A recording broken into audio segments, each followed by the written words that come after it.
I'm back. It's been about a year and a half, 2 years since series post, and I have finally come back to show you guys how to fucking tattoo because apparently they needed somebody as terrible as me to teach the rest of the internet what not to do. So, as unfortunate as it is to have me back, because I'm like a case of herpes that just won't fucking go away, I will teach you guys what I can. But ultimately, you'll still be pretty shitty. So, let's get to it. Alright guys, so we're going to go ahead and keep this pretty simple, or as simple as I can explain it to you.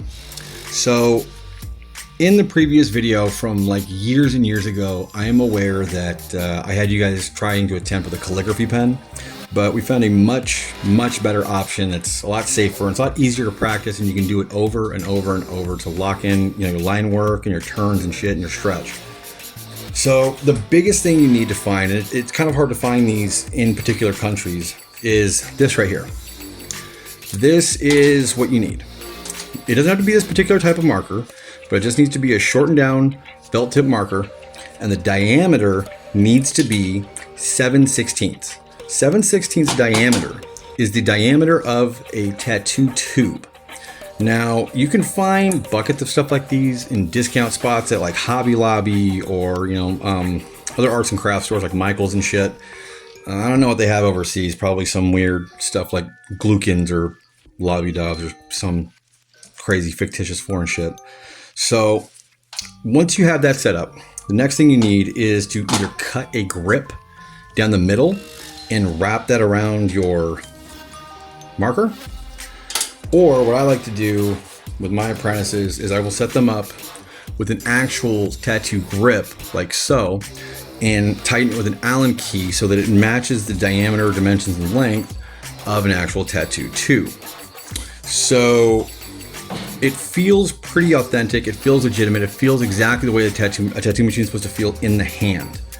Now when you attempt this, it's so important that you guys take all the proper steps and avenues as if you're doing a regular tattoo on live skin. So you should be practicing, when you set up clean hand, dirty hand. You should be treating certain things that are aseptic as aseptic. You should not be cross-contaminating any of your stationery, your barriers, have everything set up.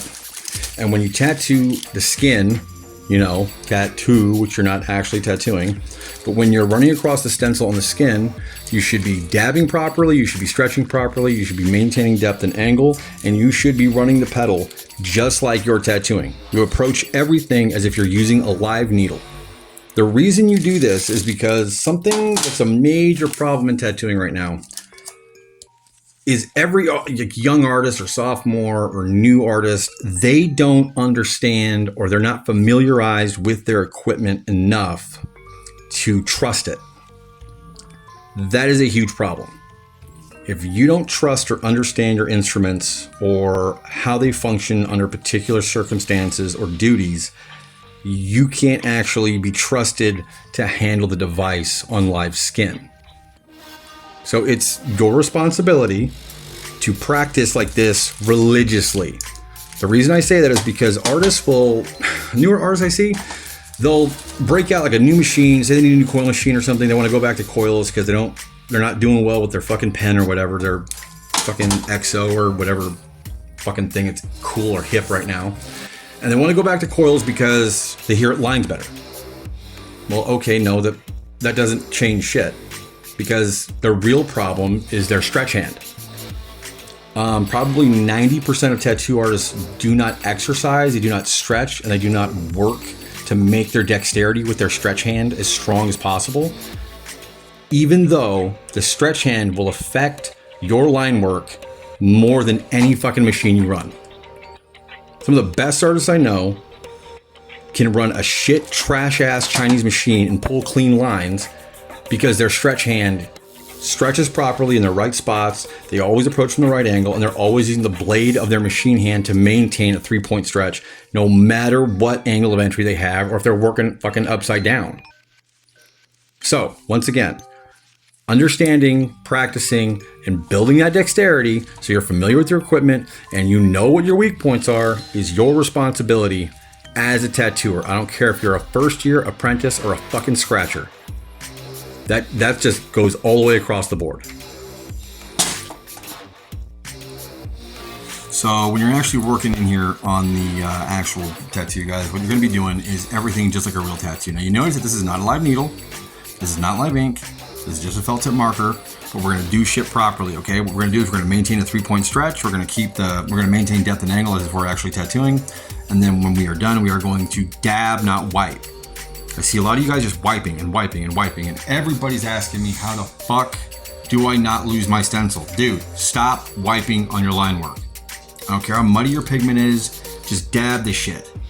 Just, like, seriously, mid damp paper towel, not super dry, but it's not also fucking a piece of sandpaper.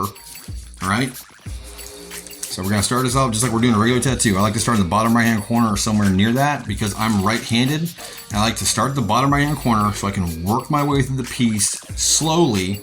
And when I dab, I'm always dabbing off and towards work that's already done, so I'm not going to be hitting any fresh stencil that I'm going to lose, okay? This actually is really important to remember when you're doing black and gray realism, because your roadmap will disappear and you'll lose your cross-hatching references throughout the tattoo. And those mid-tones are super important for bringing out the fucking, you know, the dark blacks and like the whites and stuff towards the end. So, gonna start down here.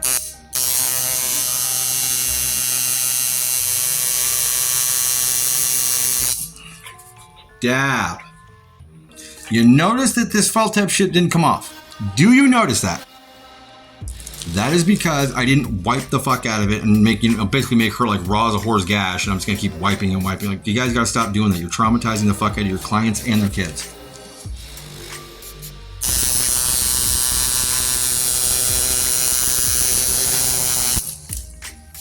You notice I'm even lifting away. When I'm through, I'm lifting away with the machine in case the client, you know, grimaces or pulls, or they have like a sudden jerk or a movement. Sometimes it's not intentional because of pain. It's just they get you get a nerve, and they'll jerk sometimes.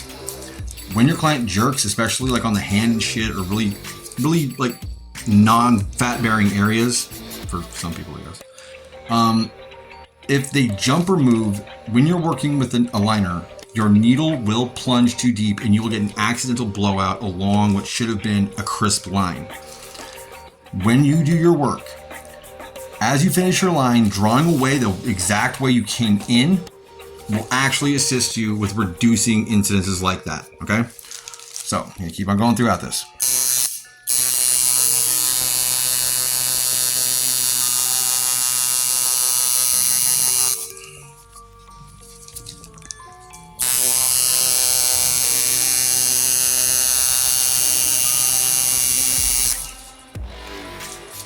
You see this here? You see how every time I'm going in, even if it doesn't matter, I'm stretching the skin as far as possible. And this blade section of the hand is assisting more than you guys think.